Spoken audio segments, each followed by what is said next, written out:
નમસ્કાર, પોલીસ પંચનામા સાથે હું અંજલિ રાવલ અને બનાસકાંઠાથી સમાચાર મળ્યા છે કે જિલ્લાના દાંતીવાડા ડેમમાં ગેરકાયદેસર માછીમારી કરતા શખ્સોને રોકવા જતા પાણીમાં ડૂબાડી કોન્ટ્રાક્ટર પુત્રની હત્યા કરવામાં આવી હોવાની ઘટના સામે આવી હતી। જે ઘટનાને લઈ મૃતકના પિતાએ અમીરગઢ પોલીસ મથકે ફરિયાદ નોંધાવી હતી। ત્યારે આ ઘટનામાં અમીરગઢ પોલીસે ગણતરીના કલાકોમાં એક સગીર સાથે 3 આરોપીને ઝડપી પાડ્યા હતા। શું હતો આ સમગ્ર મામલો, જુઓ આ ખાસ રિપોર્ટમાં। દાંતીવાડામાં સૌથી મોટા દાંતીવાડા ડેમમાં માછીમારી કરવા માટે કોન્ટ્રાક્ટ આપવામાં આવતો હોય છે।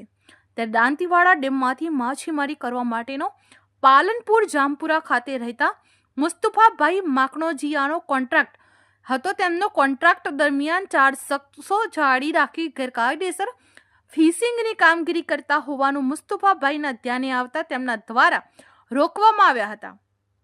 જેમાં બોલાચાલી બાદ ઉગ્ર સ્વરૂપ ધારણ થતા તે સમયે ગેરકાયદેસર ફિશિંગ કરતા 4 શખ્સોએ તેમની બોટમાં કોન્ટ્રાક્ટરના પુત્ર મકસૂદને ખેંચી લાવી પાણીની અંદર નાખ્યો હતો। જ્યાં મૃતક મકસૂદ બહાર આવવા માટે મથામણ કરતો હતો, પરંતુ તેને પાણીમાંથી બહાર ન આવવા દેતા પાણીમાં ડૂબી જતા તેનું કરુણ મોત નીપજ્યું હતું।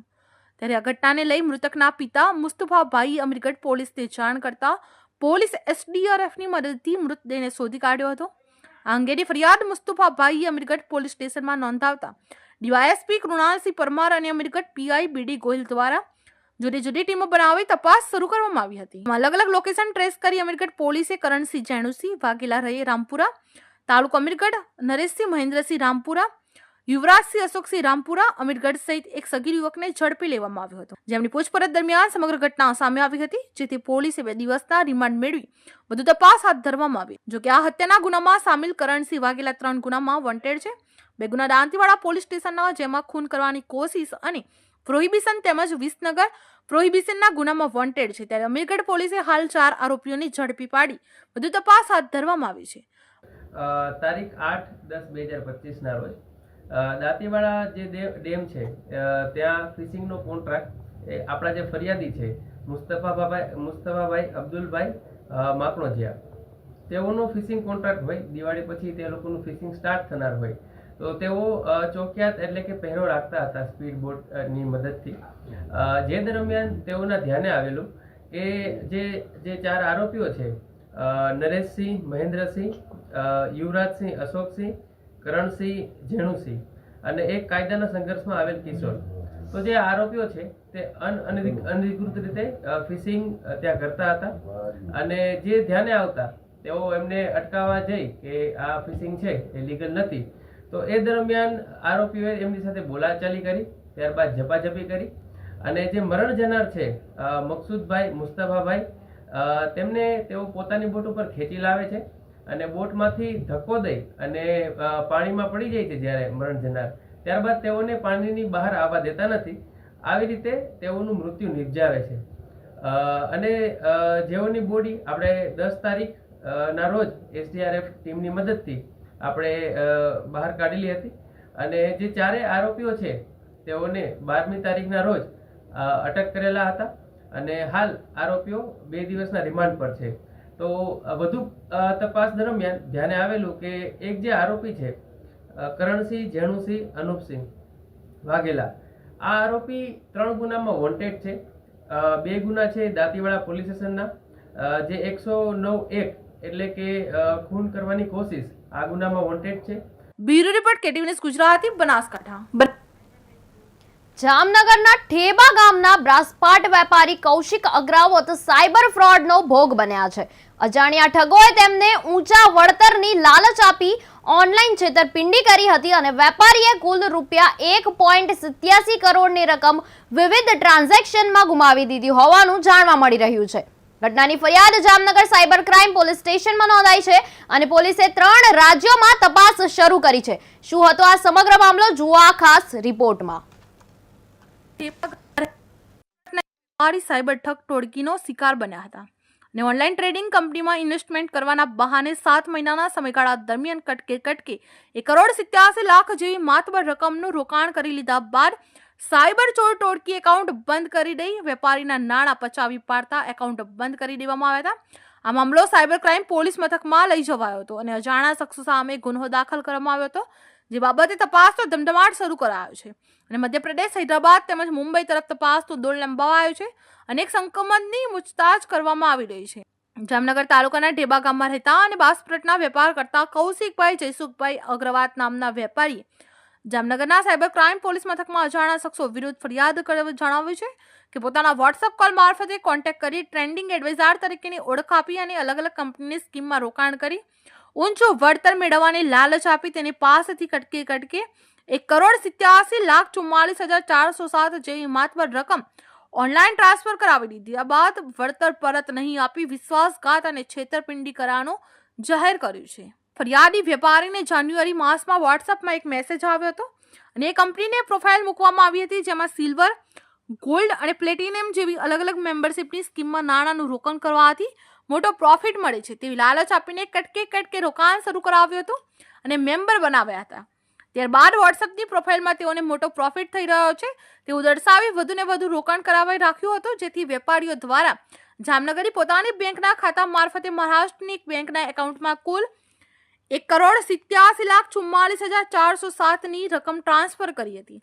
ત્યારબાદ જુલાઈ માસમાં એકાએક કંપની બંધ થઈ ગઈ હતી અને આ મામલે તપાસ કરતા પોતાની સાથે ફ્રોડ થયું હોવાનું ધ્યાનમાં આવ્યું હતું, જેથી સમગ્ર મામલો સાયબર ક્રાઇમ પોલીસ મથકમાં લઈ જવાયો હતો, જ્યાં તેઓની ફરિયાદના આધારે અજાણ્યા શખ્સો સામે BNSS 2023ની કલમ 316(5), 336(3), 318(4), 61(2) તથા IT એક્ટ કલમ 66C અને 66D મુજબ તેમજ ગુનો નોંધવામાં આવ્યો છે અને આ પ્રકારની તપાસનો ધમધમાટ શરૂ કર્યા બાદ જામનગર પોલીસે તપાસનો દોર મધ્યપ્રદેશ, હૈદરાબાદ અને મુંબઈ તરફ લંબાવાયો છે. દરમિયાન એક શખ્સને અટકાયતમાં લઈને તેની ઘનિષ્ઠ પૂછપરછ ચલાવવામાં આવી રહી છે. નજીકના ભવિષ્યમાં જામનગર સાયબર ક્રાઇમની પોલીસ ટીમ આરોપી સુધી પહોંચવામાં સફળ થશે તેમ મનાઈ રહ્યું છે.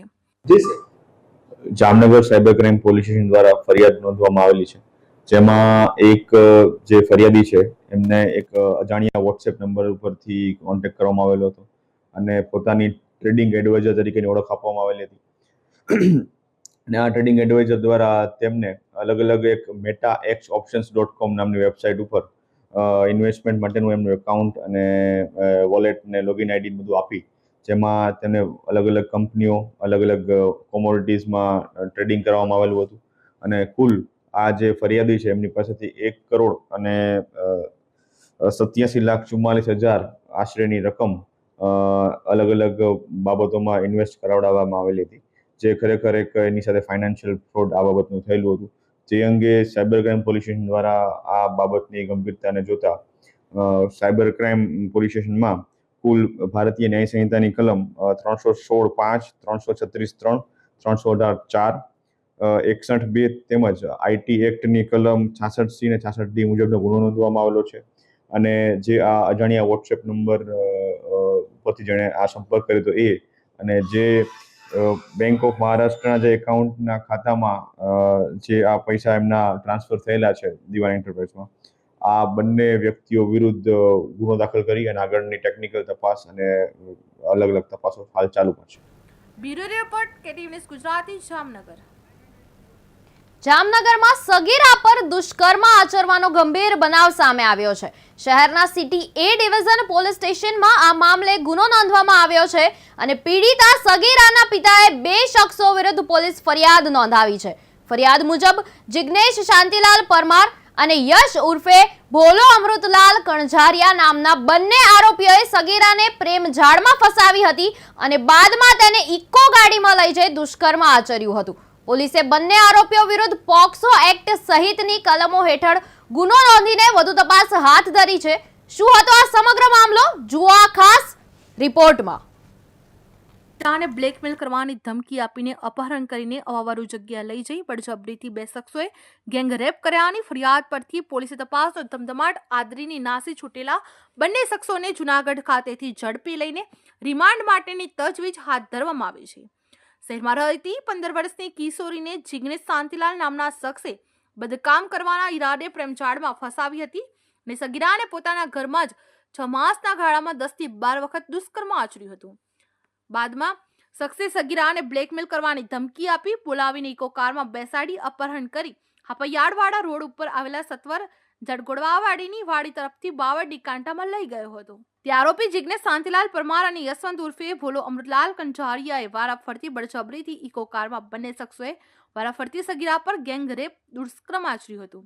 બંને શખ્સો નાસી છૂટ્યા હતા અને તે જુનાગઢ, અમરેલી અને બોટાદ તરફ જતા રહ્યા હોવાની પોલીસને આરોપીના પરિવારજનોએ જણાવ્યું હતું. જેથી સિટી એ ડિવિઝન પોલીસ સ્ટેશનના પીઆઈ નિકુંજસિંહ ચાવડાએ જુદી 3 ટીમો બનાવી હતી. ત્રણેય શહેરોમાં પહોંચીને જુનાગઢ બસ સ્ટેશનમાંથી બંને શખ્સોને ઝડપી લઈને જામનગર લાવવામાં આવ્યા હતા. આખરી ઢબે પૂછપરછ કરવામાં આવી હતી. જામનગર સિટી એ ડિવિઝન પોલીસ સ્ટેશનમાં ફરિયાદ નોંધાયેલ જેની વિગત મુજબ આ કામના જે આરોપી છે, આરોપીઓ દ્વારા જે ફરિયાદીની સગીર વયની જે દીકરી છે એને પ્રેમ જાળમાં ફસાવી અને તેના બાજુમાં રહેતા હોય એનો ફાયદો ઉઠાવી અને તેને અવારનવાર પોતાના ઘરે ફોર્સ લાવીને બોલાવી તેમજ પોતાની ઇકો ગાડીમાં લઈ જઈ અને તેની સાથે વારાફરતી બળાત્કાર કરવા અંગેનો ગુનો દાખલ થયેલો છે. જેમાં સિટી એ ડિવિઝન પોલીસ સ્ટેશનમાં ભારતીય ન્યાય સંહિતાની કલમ 137(2), 64(2) IM, 65(1), 70(2), 351(2) તેમજ પોક્સો એક્ટની કલમ 4(2), 5 GL, 6, 8, 12 મુજબનો ગુનો દાખલ કરવામાં આવેલો છે. જેમાં બંને આરોપી જેના નામ છે જિજ્ઞેશ શાંતિલાલ પરમાર અને યશ ઉર્ફે ભોલો અમૃતલાલ કંજારિયા, આ બંને આરોપી વિરુદ્ધ ગુનો દાખલ કરવામાં આવેલો છે અને હાલ બંનેની શોધખોળ ચાલુ છે અને જામનગર સિટી ડિવિઝન દ્વારા આગળની તપાસ પણ ચાલુ છે. Bureau report KTV news Gujarati, Jamnagar. વડોદરાના આજવા રોડ વિસ્તારમાં હત્યાનો મામલો સામે આવ્યો છે. અક્ષય સોલંકી નામના યુવાનની હત્યા કરનાર આરોપી દેવેન્દ્ર ઉર્ફે રાજા સોલંકીની પોલીસે ધરપકડ કરી લીધી છે. પ્રાથમિક તપાસ મુજબ આરોપીએ જૂની અદાવત અને સામાન્ય બોલાચાલીના વેરમાં આવીને અક્ષયની હત્યા કરી હતી. ઘટના ત્યારે બની જ્યારે બંને વ્યક્તિઓએ આરોપીના ઘર નજીક ચા નાસ્તો કરી રહ્યા હતા. આ દરમિયાન બોલાચાલી થતા મૃતકે આરોપીને લાફો માર્યો હતો, જેના ગુસ્સામાં આરોપી ઘેર દોડી ગયો અને ખંજર લઈને પાછો આવી છાતીમાં ઘા મારી અક્ષયની હત્યા કરી હતી. પોલીસની તપાસમાં જાણવા મળ્યું છે કે મૃતક અક્ષય સોલંકી સામે પણ મારામારી સહિતના 7 જેટલા ગુના નોંધાયેલા છે. હાલ પોલીસે આરોપીને કસ્ટડીમાં લઈ વધુ તપાસ હાથ ધરી છે. શું હતો આ સમગ્ર મામલો, જુઓ આ ખાસ રિપોર્ટમાં. પર બેસતા વર્ષની સવારે જ યુવકની હત્યાનો બનાવ બનતા ચકચાર મચી ગઈ છે. અદાવતમાં કેટલાક તત્વોએ યુવકની હત્યા કરી હોવાનું બહાર આવ્યું છે. મળેલી માહિતી પ્રમાણે શહેરના આજવા રોડ પર રહેતા અક્ષય સોલંકી નામના યુવકની હત્યા થઈ છે. આજવા રોડ પર નારાયણ ધામ સોસાયટી ખાતે આ બનાવ બન્યો છે. જૂની અદાવતમાં હત્યા થઈ હોવાની આશંકા વ્યક્ત કરાઈ છે. સમગ્ર મામલે પોલીસે આરોપીઓની શોધખોળ હાથ ધરી છે. શહેરના આજવા રોડ પર આવેલ નારાયણ ધામ સોસાયટી ખાતે અક્ષય સોલંકી નામના યુવકની હત્યા કરવામાં આવી છે. અક્ષય સોલંકીને સંતાનમાં 3 વર્ષનો પુત્ર છે. મળેલી માહિતી પ્રમાણે અક્ષય સોલંકી મોડી રાત્રે ફ્રેન્ડ સર્કલ સાથે નારાયણ ધામ સોસાયટીમાં ગયો હતો. અક્ષય સોલંકી ફતેપુરા મંગલેશ્વર જામપાનો રહેવાસી છે. જૂની અદાવત હોવાના કારણે હત્યાની આશંકા છે. જોકે પોલીસે આ મામલે ગુનો નોંધીને હત્યા કયા કારણોસર થઈ તે દિશામાં વધુ તપાસ હાથ ધરવામાં આવી છે. બેસતા વર્ષની સવાર યુવકની હત્યા થતા પરિવારજનો પર આબ તૂટી પડ્યું હતું. અક્ષયના પરિવારે હત્યા કરનાર આરોપીને કડકમાં કડક સજા થાય તેવી માંગ કરી રહ્યા છે. આ ઘટનાને પગલે બાપોર પોલીસ સ્ટેશન દ્વારા હત્યા કરનારાઓની શોધખોળ હાથ ધરવામાં આવી છે. બિલકુલ ગઈકાલ રાતના લગભગ 1-1.5 વાગ્યા બાદ અંદાજિત 2 વાગ્યાની આસપાસ આ બનાવ બનવા પામેલો છે. ફરિયાદીના ભાઈ અક્ષયભાઈ જે મરણ ગયેલા છે અને મારનાર જે આરોપી છે એનું નામ છે દેવેન્દ્ર સુરેશભાઈ સોલંકી. ભૂતકાળમાં તેઓ બંને એક જ સોસાયટીમાં રહેતા હતા અને અગાઉ એ લોકોના સામાન્ય ઝઘડાઓ ચાલતા એટલે એકબીજાની વચ્ચે આપસમાં દુશ્મની છે એ ચોક્કસ છે. ગઈકાલે મોડી રાતના આ બંને મરણ જનાર અક્ષય અને આરોપી દેવેન્દ્ર કોઈ એક જગ્યાએ ચા નાસ્તો કરવા ભેગા થયેલા. એક ત્રીજો મિત્ર અને એક ચોથો મિત્ર પણ હતો જે હજુ સુધી એમની પૂછપરછ થાય. ચા નાસ્તો કર્યા પછી એકબીજાને સામાન્ય બોલાચાલી થાય છે. ચા નાસ્તાથી આરોપીનું ઘર બિલકુલ નજીક છે. એકબીજા ગાળી ગલોચ કરે છે. મરણ જનાર એક થપ્પડ મારે છે. ઘરે પહોંચી આ આરોપી એક ખંજર લાવી અને બિલકુલ છાતીના ભાગે જોરદાર ઊંડો ઘા મારે છે અને આ અક્ષયભાઈ સ્થળ પર મરણ પામે છે. તેમનું પીએમ કરાવવામાં આવે છે. ઇન્ક્વેસ્ટ પંચનામું કરવામાં આવ્યું છે અને અને આરોપીને અલગ અલગ ટીમો બનાવી અને રાતોરાત એમને હસ્તગત કરવામાં આવે છે.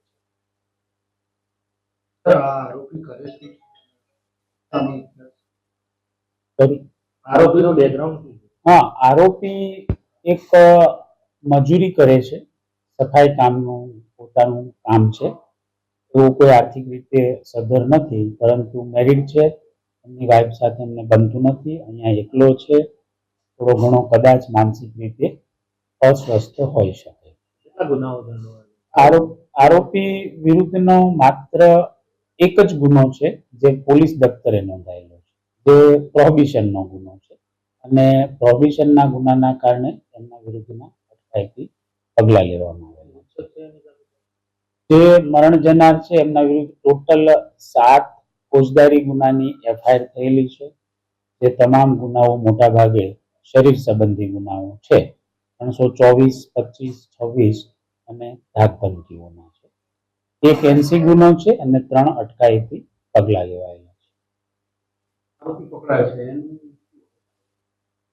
બિલકુલ, હજુ પોલીસ ઇન્વેસ્ટિગેશન ચાલુ છે. તેમના પૂરતા રિમાન્ડ લેવામાં આવશે. તેમની સાથેના બીજા કોઈ મિત્રોનું ઇન્વોલ્વમેન્ટ છે કે કેમ, બાઇક જે વપરાણું છે એ બાઇકના જે ચાલક છે એમનો આમાં કોઈ રોલ છે કે કેમ, એ ચોક્કસપણે તપાસ દરમિયાન આપણને આ મર્ડરની અંદર કોઈ પહેલાથી પ્લાનિંગ હતું? જો ઇન્ટ્રોગેશન અને ફરિયાદીની પૂછપરછ અને પોલીસની ખાનગી ઇનપુટ આ ત્રણેયને ભેગી કરશું તો એવું ચોક્કસ છે કે પ્રી પ્લાન નહીં હોઈ શકે.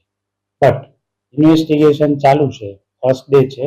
2-3 દિવસમાં ચોક્કસપણે ફાઇનલ કહી શકશું કે પ્રી પ્લાન હતું કે કેમ. જો પ્રી પ્લાન હોય ને તો છરી ચપ્પુ ખીચામાં જ હોય.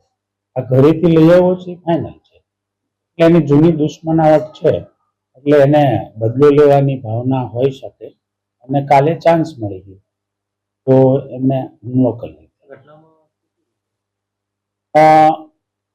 બનાવ પ્રમાણે અને ફરિયાદીની ફરિયાદ પ્રમાણે એમણે જે ખંજર વાપર્યું છે એ ખંજર એમની પાસેથી રિકવર કરવામાં આવશે. હાલ ઘરમાંથી લઈને આવ્યો પર પહેલાથી મૂકી હતી ઘરમાં? બિલકુલ, માતાજીના મંદિરમાં રાખે છે. ફાગવેલથી લીધેલું છે અને ફાગવેલમાં આવા નાના મોટા છરી ચપ્પાઓ અને ખંજર મળે છે એ પણ કન્ફર્મ છે. અને બનાવટ બી ફાગવેલની જ છે. હું ઓળખું છું ફાગવેલના. Bureau report KTV news Gujarati, Vadodara. Gir Somnath જિલ્લાના વેરાવળ ડિવિઝનમાં આજે 45 લાખથી વધુ કિંમતનો વિદેશી દારૂ નષ્ટ કરવામાં આવ્યો છે. ત્યારે સબ ડિવિઝનલ મેજિસ્ટ્રેટ વિનોદ જોશી અને ડીવાયએસપી વીઆર ખેંગારની હાજરીમાં આ કાર્યવાહી હાથ ધરાઈ હતી. વેરાવળ, પ્રભાસ પાટણ, સૂત્રાપાડા અને તાલાલા પોલીસ સ્ટેશન દ્વારા જપ્ત કરાયેલ દારૂની 25,000થી વધુ બોટલો રોડ પર પાથરીને બુલડોઝરથી કચડી દેવામાં આવી હતી. નશાબંધી વિભાગ અને પોલીસ તંત્રની આ સંયુક્ત કાર્યવાહીથી દારૂબંધી અમલમાં લાવવાની ગંભીરતા સ્પષ્ટ થઈ છે. શું હતો આ સમગ્ર મામલો, જુઓ આ ખાસ રિપોર્ટમાં. ડિવિઝન હેઠળના વેરાવળ, પ્રભાસ પાટણ, સૂત્રાપાડા અને તાલાલા પોલીસ સ્ટેશન વિસ્તારોમાં પ્રોહિબિશનના કેસ અંતર્ગત જપ્ત કરાયેલા વિદેશી દારૂના જથ્થાનો નાશ કરવામાં આવ્યો હતો. આ કાર્યવાહીમાં કુલ 45 લાખ રૂપિયાથી વધુ કિંમતની 25,000થી વધુ બોટલોનો સમાવેશ થાય છે. આ નાશ કરવાની કાર્યવાહી sub divisional magistrate Vinod Joshi, DySP VR Khengar, મામલતદાર પરસાનિયા તેમજ નશાબંધી અને આબકારી વિભાગના અધિકારીઓની સંયુક્ત ઉપસ્થિતિમાં હાથ ધરવામાં આવી હતી. ડિવિઝનના 4 પોલીસ સ્ટેશનોમાંથી જપ્ત કરાયેલા વિદેશી દારૂના જથ્થાને વેરાવળ બાયપાસ નજીકના એક ચોક્કસ સ્થળે એકત્રિત કરવામાં આવ્યો હતો. નાશ કરાયેલા જથ્થામાં વેરાવળ સિટી પોલીસ સ્ટેશનની આશરે 18,000 બોટલ, પ્રભાસ પાટણ પોલીસ સ્ટેશનની 3,200 બોટલ, સૂત્રાપાડા પોલીસ સ્ટેશનની 1,500 બોટલ અને તાલાલા પોલીસ સ્ટેશનની 1,700 બોટલનો સમાવેશ થાય છે. કુલ મળીને આશરે 25,000 વિદેશી દારૂની બોટલોને રોડ પર પાથરી તેના પર બુલડોઝર ફેરવી નાશ કરવામાં આવ્યો હતો. આ સમગ્ર કાર્યવાહી દરમિયાન સ્થળ પર પોલીસ તંત્ર અને નશાબંધી વિભાગ દ્વારા કડક સુરક્ષા વ્યવસ્થા જાળવવામાં આવી હતી. સર, આજે દારૂનો નાશ કરવામાં આવ્યો છે, શું છે વિગત? વેરાવળ ડિવિઝન અંતર્ગત આવતા વિવિધ police station, Veraval city police station, Sutrapada, Prabhas Patan અને તાલા પોલીસ સ્ટેશન પૂરા ડિવિઝનની અંદર પ્રોહિબિશનના કામે જપ્ત કરાયેલ જે દારૂ છે એ આજે સંયુક્ત રીતે એક જ સ્થળે લાવી અને 4 પોલીસ સ્ટેશનમાંથી પકડાયેલા વેરાવળ સિટી પોલીસ સ્ટેશનમાંથી આશરે 18,000, સૂત્રાપાડામાંથી 1,500, પ્રભાસ પાટણમાંથી 3200, તાલાળા પોલીસ સ્ટેશનમાંથી 1700 અને ટોટલ 25,000થી ઉપરની જે દારૂની બોટલ હતી એનો આજે નાશ કરવામાં આવ્યો છે, જેની કુલ કિંમત 45 લાખથી ઉપરની કિંમતનો દારૂ છે એનો આજે યુએસપી સાહેબ પોલીસ અધિકારીઓની હાજરીમાં આજે નાશ કરવામાં આવ્યો છે. Bureau report KTV news Gujarati. Police પંચનામામાં બસ આટલું જ. આવી જ સનસનીખેજ ખબર જોવા માટે જોતા રહો કેટીવી ન્યૂઝ ગુજરાતી. સમસ્યા તમારી, ખબર અમારી.